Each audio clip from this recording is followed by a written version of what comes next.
بسم الله الرحمن الرحيم. الحمد لله رب العالمين، وصلى الله وسلم على رسوله الأمين وعلى آله وأصحابه أجمعين.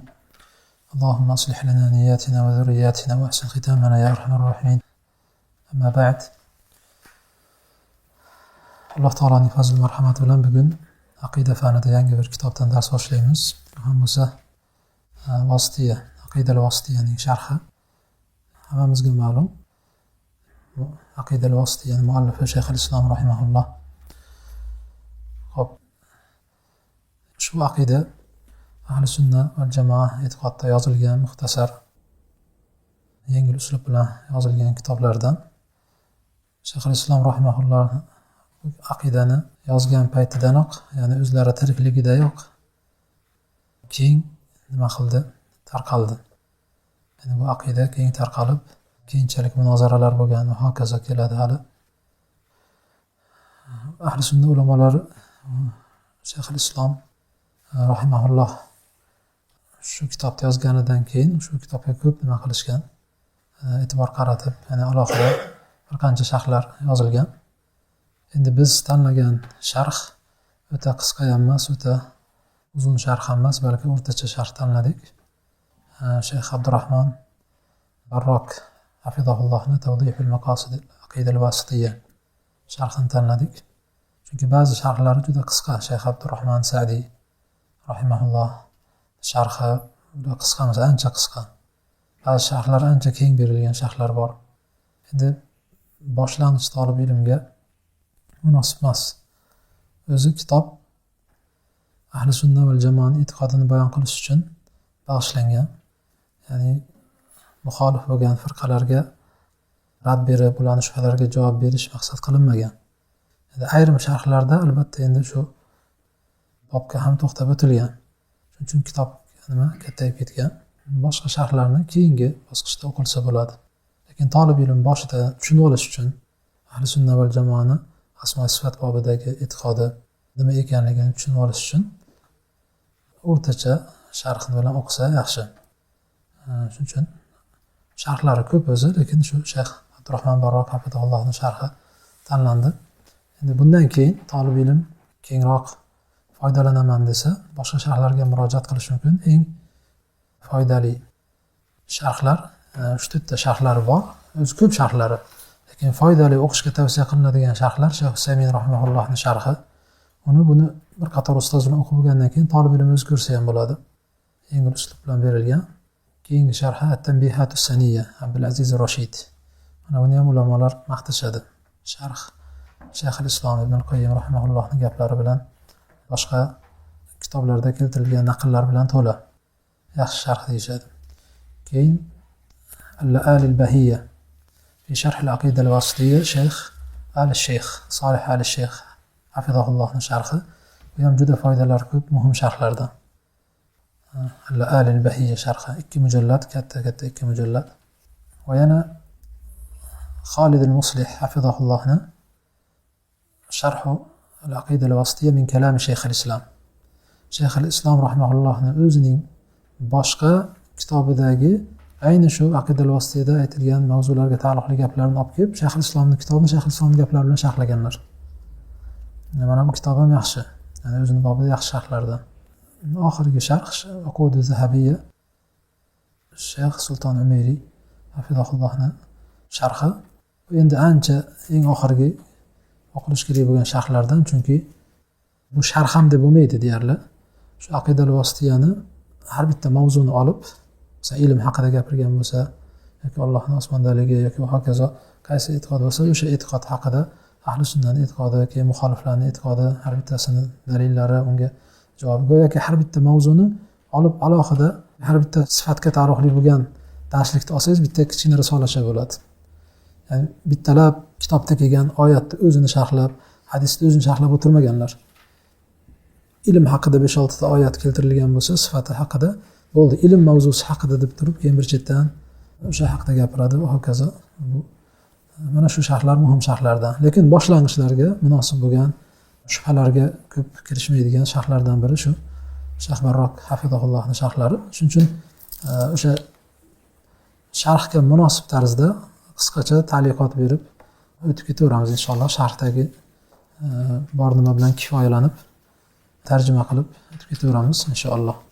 Shayxul Islom rahimahulloh aytadilarki: Bismillahir Rahmanir Rahim. Alhamdulillahillazi arsala rasulahu bil huda va dinil haq liyuzhirahu alad-din kullihi wa kafa billahi shahida wa ashhadu an la ilaha illallah wahdahu la sharika lahu iqraran bihi wa tawhida wa ashhadu anna Muhammadan abduhu wa rasuluhu sallallahu alayhi wa sallama tasliman mazida. Sharh aytadi Shayx Barroq hafizahulloh: Alhamdulillah, hadihi iftitahiyatul aqida al-wasatiyya. Mana bu aqida al-wasatiyya kitobining muqaddimasi. Bu endi shu kitobning muqaddimasi. من تأليف الإمام الكبير الشهير بعلمه وجهاده وإحيائه للسنن ومحاربته للبدع الإمام المعروف أحمد بن عبد الحليم بن عبد السلام بن تيمية الحراني رحمه الله. Demek aqida al-wasatiyya ilmi bilan, jihodi bilan, sunnatlarni tiriltirishi bilan va bid'atlarga qarshi kurashish bilan mashhur bo'lgan ulug' imom Shayxul Islom rahimahullohning Ahmad ibn Abdul Halim ibn Abdussalam ibn Taymiyya rahimahullohning qalamiga mansub deyapti. Demak, Ibn Taymiyya rahimahullohning ismlari Ahmad ibn Abdul Halim ibn Abdussalam. Otalari ham katta olim bo'lgan. Bobolari Abdussalam Majduddin Abul Barakat Abdussalam bu ham katta ulamolardan bo'lgan. Hanbali mazhab ulamolarining kattalaridan bo'lgan. Faqat otalarini Abdul Halim rahimahulloh, ya'ni bobosi bilan Shayxul Islomning bobosi bilan o'zini orasida shunchalik bobosi bilan o'zi mashhur bo'lganlikdan otasini birov tanimay qolgan deydi. Lekin asl otasi ham katta olim bo'lgan. Xo'p. Endi Shayxul Islom rahimahullohning tarjimai holi haqida yozilgan kitoblar ko'p. Bu endi alohida muallif haqida gapiriladi desa gap cho'zilib ketadi. Endi uni alohida o'sha yozilgan kitoblarga murojaat qilish mumkin. Hoshiyada ham yerda ba'zi nimalarga ishora qilgan. Ibn Abdul Hadi, Bazzar, Mar'il, Karmi rahimahulloh bilan Shayxul Islomning hayoti haqida alohida kitoblar yozishgan. وهذا الكتاب الموسوم بالعقيدة الواسطية نسبة إلى من طلب من الشيخ كتابتها. Kitobni yozilish sababi nima uchun vasitiya deb atalgan, shuni bayon qilib, shorih aytibdiki: "Hada al-kitab al-mawsum bil aqida al-wasitiyya." Aqida al-wasitiyya deb nomlangan yoki sifatlangan ushbu kitob kimga nisbat berilgan? Nega vasitiya aqidasi deyilyapti? Nega bu vasitga nisbat berilyapti?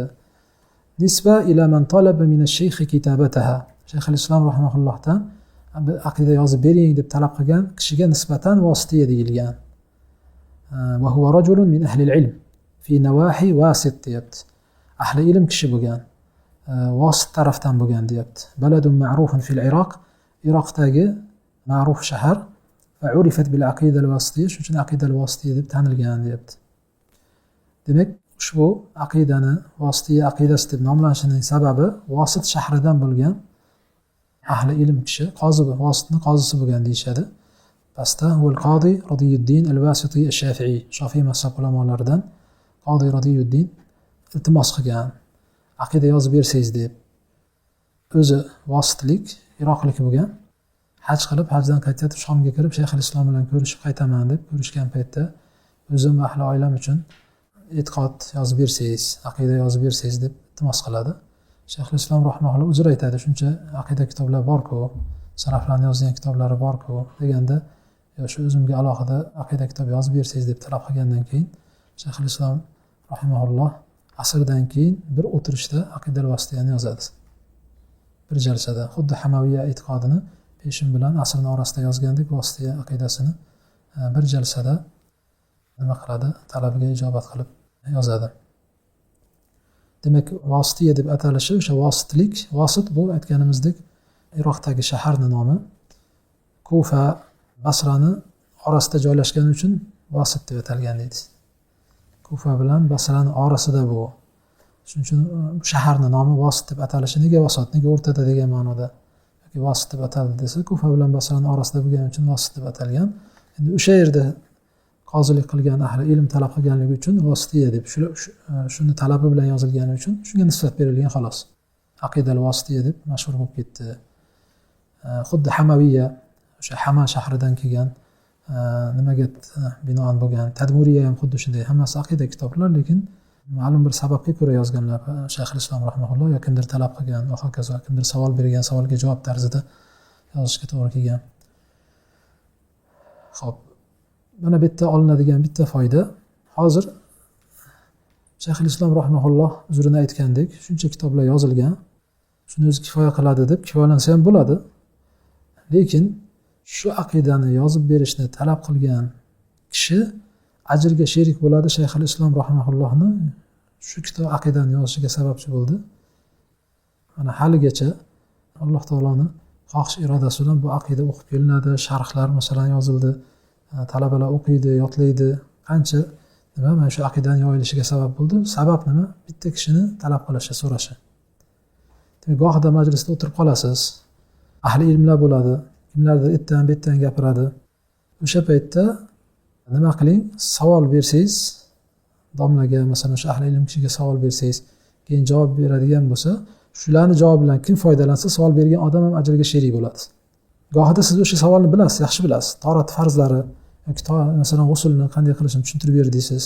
Lekin o'zingiz bilganingiz bilan bilasiz, shu yerda o'tirganlar masalan shu masalani bilmaydi ko'pchilik. Shular o'rgansin deb ahli ilmga nima qilsangiz, savol bersangiz, ham majlisni zikr bilan o'tganiga sababchi bo'lgan bo'lasiz, ham o'sha masalani eshitib kim foydalansa, shuni savobi sababchi bo'lgan odamga ham ajrga sherik bo'ladi. Demak, savol berishni ham har xil maqsadlari bor. Shu maqsadga qarab kimdir ajr oladi, kimdir gunoh oladi. Uni mot qilib qo'yadigan savol beringlar deydi ba'zilar. Qani sinab ko'raylik deydi. Etdan betdan har xil savollar beradi, mot qilish uchun yo boshqa qilish uchun. Kimdir aytganimizdek o'tirganlarga foydasi bo'lsin, qolganlarga foydasi bo'lsin deb savol beradi. Xo'p, keyin aytibdiki, demak, fa'urifat bil aqida al-wasitiyya, shu sababdan aqida al-wasitiyya deb tanilgan. Va la mushahhata fi at-tasmiya. Nom masalasida talashib tortishilmaydi. La mushahha degani nom ustida bu vasitiyami, nima deb nomlanishdan qat'iy nazar shu ahli sunnaning e'tiqodi xullas. O nom ustida talashib tortishilmaydi. La mushahhata fil istilah deb ko'p aytiladi-yu. Istiloh degani har bitta olimning o'zini istilohi bo'lishi mumkin. Bir kalimani muayyan bir ma'noda ishlatishi mumkin. Shuni kimdir boshqa ma'noda ishlatsa, unda muammo yo'q degani. La mushahhata fil istilah. Fil maqsud at-tamyiz. Asosiy maqsad nima? Boshqa kitoblardan ajratish. Shayxul Islomni boshqa masalan Hamaviyya, Tadmuriyya boshqa yozgan kitoblardan ajratish uchun vasitiya deyilgan xolos. Al-maqsud at-tamyiz. Kama anna li Shayxul Islom muallafat kathira fi masail i'tiqod. Shayxul Islom rahimahullohni aqida bobida yozilgan juda ko'p boshqa kitoblari ham bor. Xo'p. Bal la'allana la nubalighu idza qulna inna mu'zama muallafati Shayxul Islom fi masail i'tiqod. Biz mubolag'a qilgan bo'lmaymiz. Agar Shayxul Islom rahimahullohning aksar kitoblari aqida bobida bo'lgan desak, mubolag'a qilgan bo'lmaymiz deyapti. Faqat allafa fi masail al-i'tiqod muallafat mutawwala va mukhtasara. Aqida masalalari borasida uzun, qisqa kitoblar yozganlar va mu'azzamuha allafaha ijabatan lis-sa'ilin, aksarini savol berganlarga javob tarzida yozganlar. Fa huwa la yakadu yabtadi'u at-ta'lif ibtida'an. Deyarli o'zlaridan kitob o'tirib boshlab yozmaganlar, nimadir sabab bo'lgan, kimdir so'ragan, kimdir savol bergan. Shunga binoan kitob yozganlar deyapti. Bal jullu muallafati ijaba li masail. Aksar muallafatlari, kitoblari Shayxul Islom rahimahullohni savol so'raganlarni savoliga javob tarzida yozilgan. Va rudud ala al-mukhalifin, yoki muxoliflarga raddiya tarzida yozilgan. Va min amta'i va afdali ma allafa fil i'tiqod hadhihi al-aqida. E'tiqod bobida yozgan eng qiziq va afzal kitoblardan biri ushbu عقيدة الواسطية كتابه التي ذكر أنه كتبها وهو قاعد بعد العصر في مجلس واحد. عصرdan keyin bir majlisda o'tirib yozganliklarini o'zlari aytganlar deyapti. وقد نوظر في شأنها وجودل. في شأنها degani mana shu aqida al-wasitiyya sababli yozgan kitoblari sababli munozara bo'lgan, mujodala bo'lgan. لأنه قرر فيها اعتقاد أهل السنة والجماعة من السلف الصالح. Chunki salaf solihlardan iborat bo'lgan ahli sunnani e'tiqodini bayon qilganliklari uchun min as-sahaba va tabi'in va a'immatid-din va man salaka sabilahum, ya'ni sahoba, tabi'inlar, din peshvolari va ularning yo'lini tutganlarni aqidasini bayon qilganliklari uchun munozara, mujodala bo'lgan. Va hada yukhalifu ma alayhi jumhurun nas. Endi sof aqidani, sahobalar, tabi'inlarning aqidasini bayon qilish o'sha paytdagi aksar insonlarning e'tiqodiga xilof bo'lgan. Faqat dakhalat alayhim al-madahib al-mubtada'a. Bid'at mazhablar, bid'at e'tiqodlar jamiyatga kirib bo'lgan Shayxul Islom rahimahulloh vaqtlarida falidalika yunkiruna va istankiruna ma yuxalif ma hum alayh, shuning uchun o'zlari e'tiqod qilib turgan aqidaga zid e'tiqod bayon qilingandan keyin ular inkor qilishgan. وقد أبان رحمه الله في المناظرة التي كتبها أنه إنما يقرر في هذا الاعتقاد ما دل عليه الكتاب والسنة. شيخ الإسلام رحمه الله o'zlari yozgan munozara kitobida bu e'tiqod ushbu aqidada إنما يقرر في هذا الاعتقاد ushbu aqida kitobida kitob sunnat dalolat qilgan e'tiqodni bayon qilganliklarini aytganlar deyapti. Xo'p, qaranglar, nuzira fi sha'niha wa judil dedi. Aqida al-wasitiya yozib berilgandan keyin o'sha vasitdan kelgan ahli ilm Qodi Radiyuddin al-Wasitiga yozib berilgandan keyin bu kishi o'zi foydalanib qolganlarga ham tarqatgan. U Misrga, boshqaga yoqa-yoqa borib tarqalib ketgan. Kitob tarqalib ketgan. Keyin u aytganimizdek muxoliflarni ham qo'liga yetib borgan, muvofiq bo'lganlarni ham qo'liga yetib borgandan keyin Shayxul Islom rahimahulloh haqida har xil gaplarni o'sha paytdagi sultonga yetkazishgan. Keyin sulton Shomni amiriga butun 4 ta mazhab ulamolar qozilarini jamlab turib, Shayxul Islomni chaqirtirib muhokama qildirsin, e'tiqodi borasida nima munozara bo'lsin deb xat yuboradi.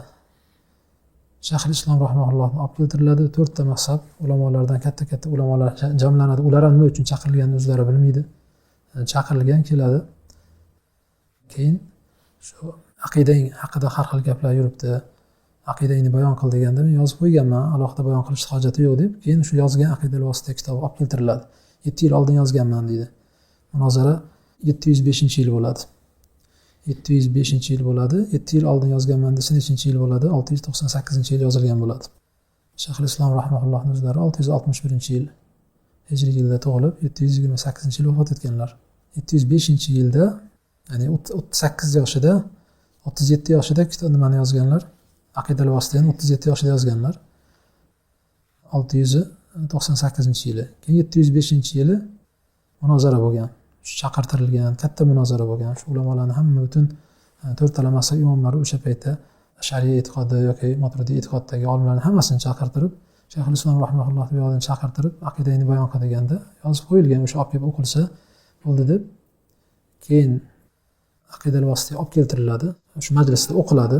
O'qilgandan keyin bizda unga e'tirozlarimiz bor deb bir qancha e'tirozlar, 10 ga yaqin, 10 dan ortiqmi e'tirozlar zikr qiladi. Munozara ajoyib. Ya'ni munozara bu Majmuul Fatovoda ham bor. Shayxul Islom rahimahullohdan shu munozarada bo'lgan narsa haqida aytib bering deganda o'zlari ham yozganlar. Shogirdlari Ibn Kasir rahimahulloh Bidoya Nihoya kitobida, Zahabiy rahimahulloh Siyar A'lamun Nubalada, ya'ni munozarani nima qilishgan, zikr qilishgan. Mana bu kitob ham Al-Munazaratul Aqadiyya li Shayxul Islom Ibn Taymiyya. Shayxul Islom rahimahullohni butun qaysi firqalar bilan, kimlar bilan bo'lsa, butun munozaralarni jamlab, aqidaga taalluqli munozaralarni jamlab, keyin shu munozaradagi tahlil qilgan, qaysi mavzular haqida ketgan. Ayni shu vosita haqidagi munozara ham bor. Aqida vosita haqida bo'lgan munozara ham bu yerda berilgan. Xullas o'sha yerda istivo masalasi, Alloh osmondaligi masalasi va hokazo. Ko'p masalalar. Hozir aqidal vositani boshida nima deydi? I'tiqodul firqan najiyal mansura ila qiyam as-sa'a deb boshlaydi-yu. Demak, najot topuvchi firqa degandan, demak sen qolgan hamma firqalarni halok bo'ladi deb e'tiqod qilyapsan-da deydi. E'tirozlarning bittasi. Mafhum muxolafani olib, demak sen hammani qolgan musulmonlarning hammasini halok bo'ldiga chiqaryapsan-da degan e'tiroz bildirishgan. Shu e'tirozlarning orasida yana o'sha Alloh osmondaligi yoki arshga istivo qilish va hokazo.